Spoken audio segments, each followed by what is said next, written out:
नई मुंबई के जुईनगर इलाके में महाराष्ट्र निर्माण सेना ने स्टेट बैंक ऑफ इंडिया की शाखा का दौरा किया और मराठी भाषा की उपेक्षा को लेकर आपत्ति जताई।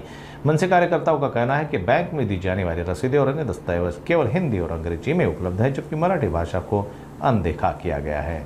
मनसे के प्रतिनिधिमंडल ने बैंक अधिकारियों से मुलाकात कर मराठी भाषा में सुविधाएं उपलब्ध कराने की मांग की। साथ ही बैंक अधिकारियों को मराठी भाषा की पुस्तक भी उपहार में दी। मनसे कार्यकर्ताओं ने स्पष्ट चेतावनी दी है कि यदि एक सप्ताह के भीतर मराठी भाषा में लेन देन से जुड़े दस्तावेज उपलब्ध नहीं कराए गए तो वे मनसे स्टाइल में जवाब देंगे।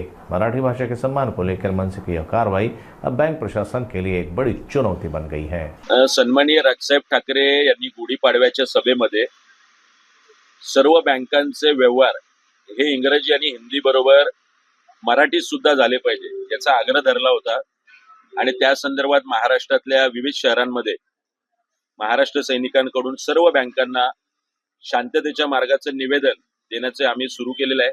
त्याच पद्धतीने नवी मुंबई मनसेने सुद्धा आज जुईनगर इथल्या एसबीआय ब्रांच मध्ये आज इथले जे काही ब्रांच मॅनेजर आहेत जे प्रामुख्याने मराठी आहेत, आम्हाला त्याचा अभिमान आहे, त्यांना आज निवेदन दिलंय।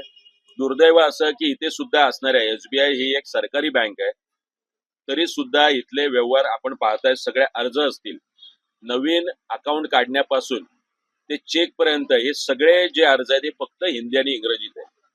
आज आम्ही त्यांना निवेदन दिलंय, आठवड्याभराची मुदत दिली, सोबतच उजळणीचं पुस्तक दिलेलं आहे। आपल्या प्राथमिक शिक्षणाचा पहिला टप्पा असताना आपल्याला हे उजळणीचं पुस्तक होतं ज्याच्यामध्ये मराठी आकडेवारी आहे, ज्याच्यामध्ये क ख ग घ ज्ञ पर्यंतच्या गोष्टी आहेत, बीजगणित आहे, गणित आहे, याची आठवण आज आम्ही दिलेली आहे। दुर्दैव आहे की आतमध्ये प्रवेश केल्यानंतरचे सगळे बोर्ड हे फक्त इंग्रजी किंवा हिंदी भाषेत आहे।